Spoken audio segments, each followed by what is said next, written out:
don't kill my vibe. Bitch, don't kill my vibe till I spill out in my Subaru and in the rear view with them lights. Red, white, blue, same color as our flag. The ones that they say salute, but the ones that's whooping my ass. And the same days that I'm happy, it's the same days that I'm mad. Cause I can't go 24 hours without shit happening to my ass. Get high. All my dreamers, put your hands in the sky. All my dreamers, put your hands in the sky. One time. All my dreamers, put your hands in the sky. All my dreamers, put your hands in the sky. One time. For the bullshit that you came from, worked hard to get away from, but the devil's there and you just can't seem to shake up. For a long night that you stayed up, thinking about that paper. Crush a lick and split it, light it, blaze up. From the mind of the stoner, from the mind of the stoner. Simple thoughts from a loner, simple thoughts from a loner. Just the mind of the stoner, from the mind of the stoner. Simple thoughts from a loner, simple thoughts from a loner.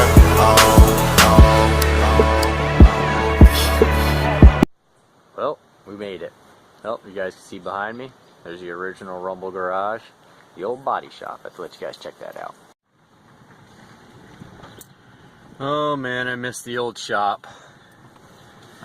Well, looks like we're gonna go ahead and get some stuff started today. Time, put a clutch in my Ranger. Of course, we come from a Subaru family, so brand new, 2017. Yeah, we move on up. They like our Subarus in this family. So, other than that, guys, this is my new Ranger.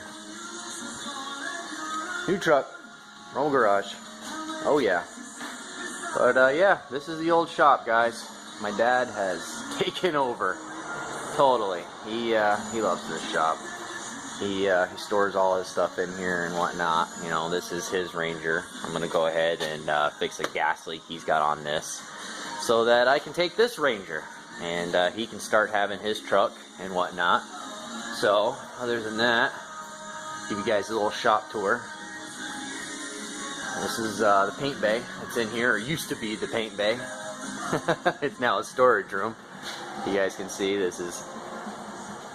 There was a lot of money invested in this place, just so I can have all the lighting and whatnot. It's all proper, you know, all the cabinetry and whatnot. But this was my paint bay. You know, I was able to do semi trucks and big rigs and whatnot. Any kind of big vehicle, I can pull it right in here, and basically any kind of like big equipment. That's my paint bay. And then back out to the shop. Then out back here is the gym, actually where I used to work out all the time. All the gym equipment. Again, it's kind of cluttered. You see some weights here and there. But yeah, weight room. It's been taken over. But yeah, there's the old $10,000, $15,000 Snap-on air compressor. Boy, I miss you, girl. Oh, I miss my air compressor so much. Nice little storage room back here. Used to store all the parts back here. Used to have everything all set up. As you can see, the fam have taken over. Yeah, and then out back door. That's my Stealth, guys. Obviously, I'm not going to unwrap it. It's not going to happen. Sorry, guys. You guys don't get to see a mint Dodge Stealth today. But that's my Forester. It's an XS. If you guys don't know, XSs actually take the STI engine swap very well. So that's actually what I'm probably going to end up doing to this, is either throw the 253 back in it and just make it an NA and a runner, you know, and probably end up flipping this car, or you know, sell it. Or I'm going to end up just doing the STI swap to it and put a 257 in it and basically just run it, you know. Build my own little XT, I guess. But other than that, I'm going to jump on a clutch for this thing. Lift the lift up, yeah. I miss my lift too. Oh man, I miss all this stuff. I don't miss the mess, so it looks like I got to clean up a little bit and go from there. As you can see, the old man is taking over. So I'm going to go ahead and move some stuff around and basically, you know, set up a little work area. I went ahead and I basically brought like half my garage with me. So other than that, I'm going to unload some tools right now and start doing some work.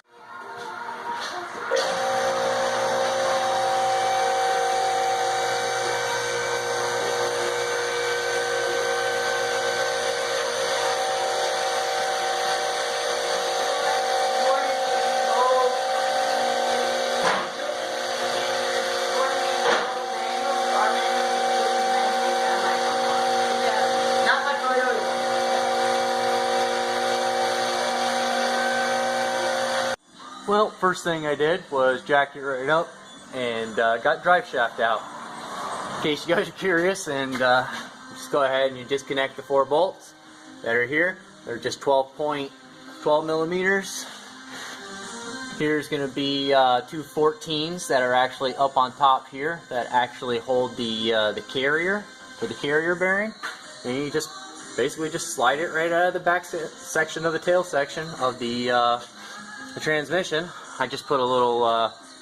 I miss these little things, man. I miss all these things. Obviously, I can't bring everything with me, but threw that underneath there. Didn't have any leakage. A little bit of stuff came out of the drive shaft, but other than that, not too bad. On to the next. Started time to break off some bolts here and pull that transmission out. Alright, so the next thing I did was just go ahead and disconnect the plugs off of the transmission here. They're pretty relatively easy. Move on now to disconnecting this line to the slave cylinder. Okay, so one thing I actually almost forgot to do was disconnect the shifter. In case you guys don't understand, you do have to lower this down. That shifter is really tall. It will never fit underneath. It won't be able to pull the transmission out. So you go ahead and you disconnect them. They actually have a little trick to them. I might as well just go ahead and show you guys. Grab this thing. So as you guys can see, it's got a little flat spot. This goes in there, and that actually gets drawn in there. What you'll do is you'll take the nut off, and you'll basically reverse it to the other side and tighten it up, and that will draw the stud back through. Once you get it back on, that flat spot actually locks here on the side. It's got a little flat spot cut on the shaft. So that's actually what locks that in place. You can see right there, there's the little flat spot. So you just basically align that up, and then you draw that back through. So to take it out, you know, the nut is normally on this side. You draw the nut off, you reverse it over to this side, and then you draw the stud out, and that disconnects the shifter. Pull it right up and off. No big deal. And then the slave cylinder is actually right there, as you can see. I'm pointing right there, that little black unit. So that actually just snaps in there. You just turn it sideways into that little square slot, and then it comes out. So we're gonna go ahead and disconnect that. It's got an electronic. All right, so back underneath the truck. Now it's time to pull the starter, and looks like it's 1, 2, 3. Excuse me. 1, 2, 3. That way you can see. 13 mils. So Ford's in there, 13 mils. Alright, so next I'll be doing the bell housing bolts. Just these 13s, and there's 8 of them. So I'll be running those out now that I got the starter out. Ready to go.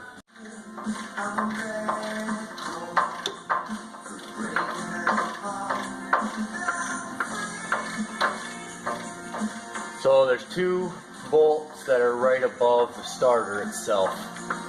So you get the 2 that are down here on the bottom, on the inside of the transmission. And then you go ahead and turn yourself 180 and get the 2 that are here above the starter, and then there's 2 over here on the other side of the transmission as well. And then from what I understand, there's 2 on top, so hopefully they're easy to get to as well. Because these were not bad. See, everything seems to be breaking free pretty relatively easy. The only downfall is I ended up snapping one of the starter bolts. And literally, only like a couple threads left on the bolt, and it snapped right off. So, I guess it just is what it is. I'm going to end up just drilling it through. Just put a nut and bolt, because I can get a nut right here on the back side. And that'll basically hold that in place. The other 2 came out like butter, of course, so it is what it is.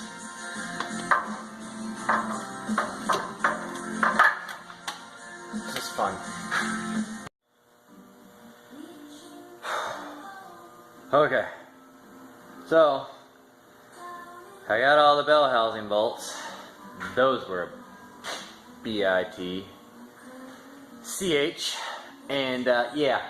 So I went ahead and I just dropped down the transmission mount.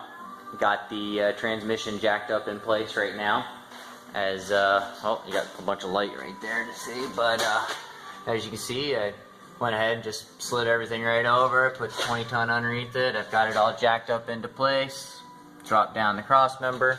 As you can see, it's right there on the floor. It's basically just right here. It just, you know, bushings. bushings, goes right in, goes across. And then other than that, now everything's all ready to be, you know, dropped down. I'm ready to take this transmission out of here finally. So before I actually do this, I want to explain something. This right here is actually basically your slave cylinder and your sealed unit. They're about $200 at AutoZone, and I checked on Rock Auto for the whole thing. It's like $69 for everything. So just to let you guys know, there's a crazy markup at AutoZone or Advanced or anything like that. So you know, I use Rock Auto a lot. They don't sponsor me, guys, but I really need to put out there that they really do have quality parts, and they're cheap and effective. So I use them a lot, and they sell every brand name. So this is great. You can pick whatever you want, and they're all at cost. But other than that, guys, I came through there.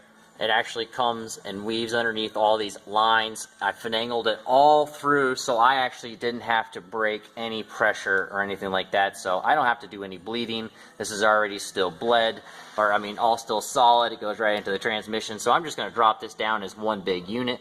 I'll put the clutch in, put it all back to spec, and then I'll finagle this all back up, attach it back to the clutch pedal, and I won't have to drain anything. So from what I understand, these things are really big pain in the butt to drain, so as far as bleeding the clutch and whatnot. So seeing or hearing that on videos, and every video I hear, they're always like, oh, get the pre-blood, because they're a bitch.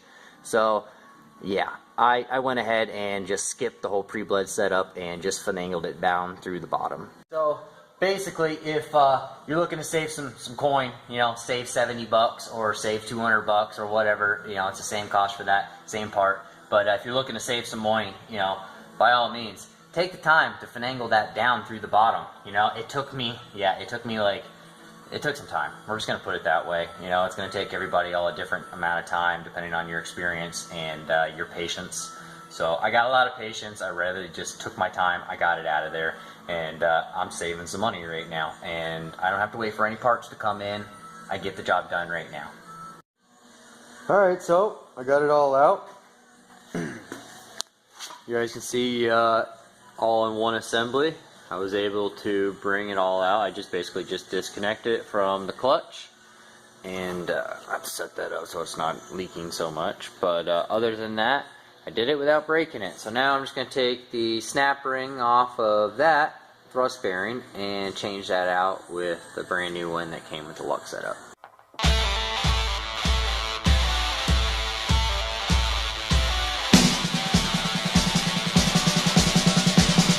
Till I spill out in my Subaru.